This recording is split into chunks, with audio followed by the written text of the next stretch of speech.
कि लहू बहने वाली औरत के विश्वास ने यीशु की सामर्थ को प्रकट कर दिया। उसके विश्वास ने यीशु के वचन को उसके इनमें पूरा कर दिया। हालेलुया। कि मैं चंगाई देने के लिए, छुटकारा देने के लिए आया हूं, कुछ लोगों को आजाद करने के लिए आया हूं। यीशु का ये वचन था, उसकी ये सेवकाई थी। पर उस औरत ने पल्ले को छूकर विश्वास से उस यीशु के उस भविष्यवाणी के वचन को जीवित कर दिया अपनी जिंदगी के ऊपर। हाँ, कि उस रोगी औरत ने चंगाई को पा लिया। हालेलुया। पीड़ित मन के लोगों को शांति देने के लिए आया। कितनी मन में टूटी हुई थी वो लहू बहने वाली औरत। सारे वैद्यों ने जवाब दे दिया था, डॉक्टरों ने जवाब दे दिया था, लोगों ने जवाब दे दिया था, सब कुछ खत्म हो चुका था, शरीर निरोग हो चुका था, टूट चुकी थी मानसिक, शारीरिक, आर्थिक रूप में। पर यीशु उसके लिए शांति का राजकुमार, उसके जख्मों को दूर करने के लिए, उसके लिए छुटकारा बन के, चंगाई बन के लिए आया। आज आपके लिए भी भाइयों बहनों, परमेश्वर आपके लिए छुटकारा और चंगाई बन के लिए आया है। केवल विश्वास करें, ये वचन आज आपकी जिंदगियों में जीवित हो जाएगा। हालेलुया, पूरा हो जाएगा। तो क्या लिखा है? जो तुम बांधोगे बंधेगा, स्वर्ग में खोलोगे खुलेगा। पर ये बांधने और खोलने की ताकत को उपयोग करने के लिए आपको क्या करना होगा? अगले वचन में लिखा है, 19 आयत में लिखा है। हालेलुया। इससे पहले कि मैं पढ़ूं आपके सामने, जब वो आयत आ गई, उसे पढ़ना शुरू कर दो ऊंची आवाज के साथ। 19 आयत में लिखा है, फिर मैं तुमसे कहता हूं, यदि तुम में 2 जन पृथ्वी पर किसी बात के लिए एक मन होकर उसे मांगे, फिर मैं तुमसे कहता हूं, यदि तुम में से 2 जन, वो अकेले की बात नहीं कर रहा, 2 जन किसी बात के लिए, मतलब कोई भी बात क्यों ना हो, किसी भी बात के लिए एक मन होकर उसे मांगे।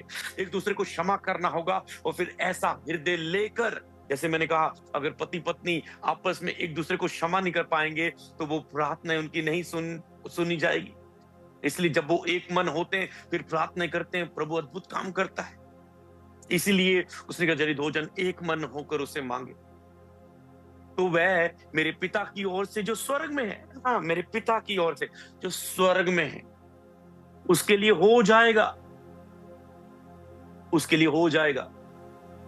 लिखा है, अंधे की वस्तुओं को विश्वास प्रकट करता है, जो बातें स्वर्ग में हो चुकी है। स्वर्गीय रिपोर्ट में लिखा है, उसके कोड़े खाने से तुम चंगा हो चुके, पर तेरी शारीरिक रिपोर्ट में वो लिखा जाए कि तुम फ्री हो, तुम प्रेग्नेंट हो, तुम्हारी रिसोली नहीं है, तुम्हें टीवी नहीं है, तुम्हें HIV नहीं है, तुम्हें काला पीलिया नहीं, तुम्हारी रिपोर्ट नॉर्मल है, तुम्हें शुगर नहीं अभी, तुम्हारी शारीरिक रिपोर्ट में, तुम्हारी डॉक्टरी रिपोर्ट में लिखा जाए, उसके लिए तुझे स्वर्ग को छूना होगा। स्वर्ग में विराजमान प्रभु यीशु के हृदय को आत्मा में छूना होगा, उस पवित्र स्थान में प्रवेश करना होगा और आपकी प्रार्थना में इंतजार करना है, और वह मेरे पिता की ओर से जो स्वर्ग में है उसके लिए हो जाएगी। आगे लिखा है, 20 आयत आपके सामने आ चुकी है और आप उसे पढ़ना शुरू करें। इससे पहले कि मैं उसे पढ़ूं, अपने मुंह को खोलकर चर्च ऊंची आवाज से उसे पढ़ना शुरू करो। और 20 आयत में जो इसकी आखिरी आयत है, उसमें लिखा है परमेश्वर का वचन, क्योंकि जहां 2 या 3 मेरे नाम में इकट्ठा होते हैं, वहां मैं उनके बीच में होता हूं उत्तर देने के लिए। या 2 या 3 मेरे नाम में इकट्ठा होते, तो चर्च इसमें क्या आ रहा है? इकट्ठा होते हैं। मैं अपनी सारी चर्च को टीम को बोलता हूं, फेथ प्रोजेक्ट के रूम रेडी ऊपर, वहां पर इकट्ठा होना शुरू करो। सारी चर्च टीम इकट्ठा होकर प्रार्थना करना शुरू, और बढ़ा दो प्रार्थना। मैं आने से पहले आपको दे के आया था काम कि आपको प्रार्थना बढ़ानी है, पर आज मैं कहता हूं और इकट्ठा होना शुरू कर दो। कोई बात नहीं, चर्च के कामों को ढीला कर दो। हालेलुया। प्रार्थना, समझ पा रहे? प्रार्थना बढ़ा दो, प्रार्थना बढ़ा दो। सारे रूम्स में प्रार्थना करो। टेस्टिमनी डिपार्टमेंट इकट्ठे होके एक रूम में प्रार्थना करो, कॉल सेंटर डिपार्टमेंट प्रार्थना करो इकट्ठे होके, मीडिया टीम एक रूम में, फेथ प्रोजेक्ट के ऊपर कितने रूम में, प्रार्थना करो इकट्ठे होके। एक रूम में एक डिपार्टमेंट सभी बैठ के प्रार्थना करो, क्योंकि जब मैं वापस आ रहा हूं तो हम परमेश्वर के अद्भुत कामों को देखने वाले। चाहे मैं अमेरिका एक सुंदर देश में हूं, वहां पर हमने सुंदर सुंदर जानवरों को देखा। कल हमने विजिट किया तो बहुत से प्यारे प्यारे पक्षी थे, जानवर थे, हमने देखा। पर ये सारे नजारे व्यर्थ हैं अगर प्रार्थना में हमारा मन आनंदित नहीं, अगर हमने प्रार्थना में पवित्र आत्मा की शांति हमारे हृदय में नहीं। उसके बिना कुछ भी दुनिया में आनंद लेने की कोशिश ना करो। दुनिया के खाने पीने घूमना, उसका आनंद प्रार्थना के बिना हम नहीं ले सकते। प्रार्थना के आनंद के बिना वो आनंद सब व्यर्थ है। हालेलुया। इसलिए पवित्र आत्मा की शांति आपके हृदय में राज्य करे। फिर प्रभु ने कहा था, स्वर्गीय, मैंने तुम्हें सब बातें स्वर्गीय स्थान में मैंने तेरे लिए दी है। मैंने वचन सुनाया था संडे कि परमेश्वर ने वो सब कुछ आप ही के लिए, आपके आनंद के लिए, उसने कहा मैंने तेरी खुशी के लिए ये सब कुछ तुझे दिया है और तुझे दूंगा जब मेरी शांति तुम्हारे हृदय में राज्य करेगी। पवित्र आत्मा की शांति के बिना दुनिया में कुछ भी प्राप्त करने की कोशिश ना करें। दुनिया में एक सेवकाई, एक बड़ी सेवकाई, एक बड़ा बिजनेस, एक बड़ी जॉब, एक बड़ी कंट्री का वीजा, एक बड़ा डिग्री, बड़ा डिप्लोमा प्राप्त करने की कोशिश ना करें पवित्र आत्मा की शांति के बिना। संसार की कोई भी गाड़ी, कोई भी फोन, कोई भी अच्छा घर, कोई भी वीजा, कोई भी अच्छी ब्लेसिंग इससे पहले भी उस संसार के लोग यूज करें, परमेश्वर कहता है वो तेरे लिए है।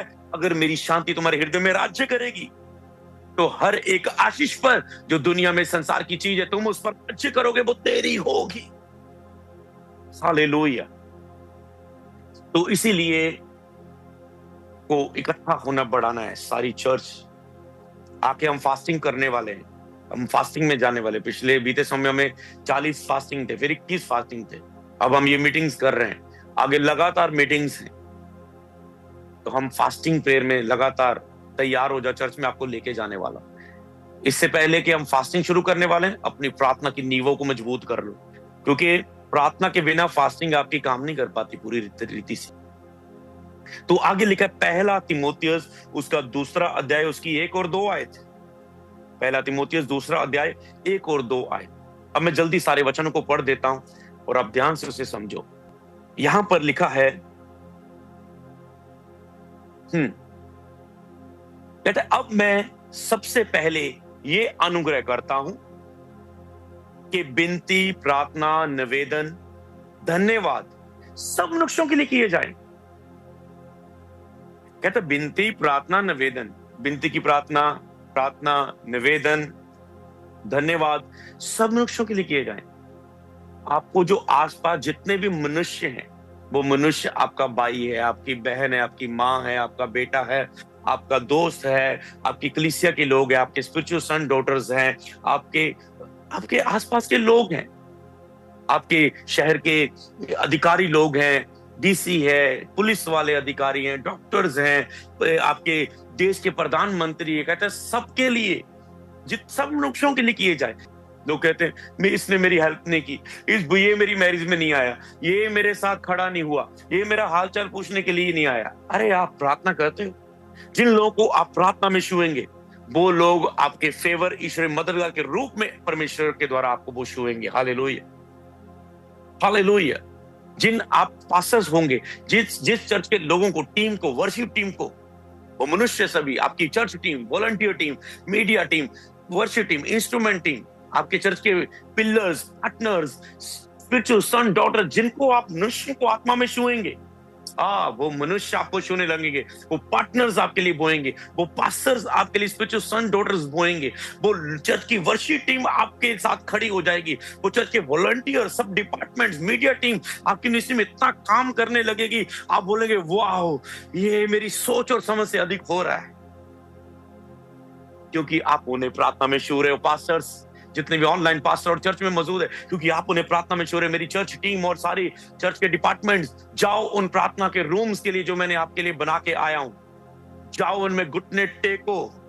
वो अनॉइंटेड, मेरी स्पिरिट उसमें लगी है, मेरी स्पिरिट उसमें लगा है, मेरा जोर उसमें लगा है, मेरी प्रार्थनाएं उसमें लगी हैं, और मेरा फेथ, वो फेथ प्रोजेक्ट है, मेरा विश्वास का बीज वहां पर बोया गया है। और उस प्लेस में जो आप प्रार्थनाएं होने वाली हैं, और आप देशों को, और चर्च की the church of solvation healing prophecy, ये देशों को हिलाने जा रही है, देशों को छूने जा रही है, देशों में विदारी लाने जा रही है, और उसका बड़ा कारण और चर्च की प्रार्थना योद्धा होंगे। और जितने भी सेवकाएं आज मुझे देख रही है, आपकी चर्च की प्रार्थना ही संसार में काम करने आपको बढ़ाएगी। हालेलुया। तो अगर आपकी प्रार्थनाएं कम हो चुकी, इकट्ठे होने की, कलीसियाओं की प्रार्थना कम हो चुकी, तो फिर से प्रभु चाहता है आप प्रार्थना को बढ़ाएं और उसे फास्टिंग के द्वारा और बढ़ाएं। हालेलुया। तो उसकी 2 आयत में लिखा है, पहला तिमोथियस, हाँ उसकी 2 की 1 पढ़ लिया हमने, 2 कहता है राजाओं और सब ऊंचे पद वालों के निमित्त इसलिए कि हम विश्राम और चैन के साथ सारी भक्ति और गंभीरता का जीवन जिए। कहता है अब सब राजाओं के, सब अधिकारियों के लिए, कहते हैं सबके लिए, ऊंचे पद वाले, कहते हैं सब मनुष्यों के लिए, राजाओं के लिए, ऊंचे पद वाले, प्रधानमंत्री के लिए, आपके राष्ट्र के लोग, आपके गांव के लोग, सब अधिकारियों के लिए, ताकि आप विश्राम से और चैन से रहे। इसीलिए आपके अंदर विश्राम और चैन नहीं है। आप भक्ति का जीवन नहीं जी पा रहे, आप प्रार्थना का जीवन नहीं जी पा रहे, आप भक्ति का जीवन नहीं जी रहे, आप बोने का जीवन नहीं जी पा रहे, आपके घर में आशीष का जीवन नहीं जी पा रहे, गंभीरता के साथ आप जीवन नहीं जी पा रहे, आप सारे चैन के साथ, विश्राम के साथ जीवन नहीं जी पा रहे, क्योंकि आप आसपास के लोगों के लिए प्रार्थना नहीं कर रहे हैं। और शैतान आसपास के लोगों के द्वारा आपकी आशाओं को चुराता है, ईश्वरीय मददगारों को चुराता है, आपके पार्टनर्स, आपके लोग, आपकी चर्च की अच्छी टीमों को, लोगों को पाप में गिरा के फिनिश कर रहा है। आपके आसपास के लोगों को वो शूर है, क्योंकि आप उनके लिए प्रार्थना नहीं कर रहे। हर एक व्यक्ति के लिए उसके मुंह पर प्रार्थना होनी चाहिए। जिस व्यक्ति का नाम तेरे मुंह पर आ गया, वो व्यक्ति तेरे लिए हेल्पर बन जाए, वो व्यक्ति तेरे लिए सपोर्ट में खड़ा हो जाएगा, वो व्यक्ति की ओर से तुझे फेवर मिलेगा, और वो व्यक्ति की ओर से तुझे टेस्टमनी मिलेगी। तुम अपनी कलीसिया के लिए प्रार्थना करोगे, तेरी चर्च के लोगों की गवाहियां आनी शुरू हो जाएंगी। हालेलुया। प्रेरितों के काम 2 की 41 और 42, जल्दी निकाले। प्रेरितों के काम उसका 2 की 41 और 42, यहां पर लिखा है, कहते हैं उन्होंने उसका वचन, जिन्होंने उसका वचन ग्रहण किया उन्होंने बपतिस्मा लिया, और उसी दिन 30,000 मनुष्य उनमें से मिल गए। 42 आयत में लिखा है। और जब वो बपतिस्मा लेने के बाद आपका सबसे पहला काम क्या है? जिन लोग नए नए प्रभु को अपना जीवन दे चुके हैं, बपतिस्मा लेने के बाद सबसे पहला काम क्या है? कई लोग बपतिस्मा लिए उन्हें 10 साल हो गए, पर आज तक भी वो ये काम नहीं कर रहे। बपतिस्मा लेने के बाद तुरंत वो क्या करने लगे? वे प्रेरितों से शिक्षा पाने लगे, जैसे आप इस समय शिक्षा पा रहे हैं, और संगति रखने लगे, जैसे आज हम संगति कर रहे हैं। हम बुधवार मिस भी कर सकते थे, पर हमने संगति की। मैं यहां पर बिजी हूं प्रेजेंस में, बहुत से कार्यों में, फिर भी हम संगति कर रहे हैं, इतने सिस्टम को तैयार कर रहे हैं।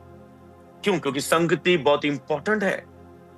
आपके साथ मिल रहा है, चर्च चार्जिंग हो रही, मेरी टीम, आप लोग ऑनलाइन जो बैठे, आप चार्ज हो रहे हैं आत्मा में। रोटी तोड़ने संडे हमने प्रभु भोज लिया था, इकट्ठे हुए थे प्रभु भोज में। हमने ऑनलाइन, चाहे मैं दूर था, हमने पर आपसी वो संगति की, प्रभु के मास और लहू में इकट्ठे हुए और प्रार्थना करने में लोलीन रहे। आपको इकट्ठे होके संगति में प्रार्थना करने में लोलीन होना है, केवल करनी नहीं है प्रार्थना, उसमें लोलीन हो जाना। जैसे इस समय आज हम प्रार्थना कर रहे थे, हम केवल प्रार्थना नहीं कर रहे थे, हम लोलीन थे उस प्रार्थना में। लोलीन होना समझ पा रहे? हम लोलीन थे, मतलब निरंतर प्रार्थना। आप केवल जब मनुष्यों के सामने तभी प्रार्थना नहीं कर रहे, आपका मन प्रार्थना करता जा रहा है, आपका हृदय स्तुति से भरा हुआ हृदय आपके अंदर है, जो मसीह में प्रसन्न है। हालेलुया। तो आप इसे समझे, हालेलुया। प्रार्थना करने में वो लोलीन रहे। और उसके बाद 46 आयत में लिखा है, वे प्रतिदिन एक मन होकर इकट्ठा होते थे और घर घर में रोटी तोड़ते, आनंद और मन की सिधाई से भोजन किया करते थे। कब? प्रतिदिन वे इकट्ठा होते थे। बपतिस्मा लेने के बाद जो विश्वासी प्रतिदिन संगति नहीं कर रहा है, वो खतरे में, वो शैतान के हाथों में, वो शरीर के हाथों में।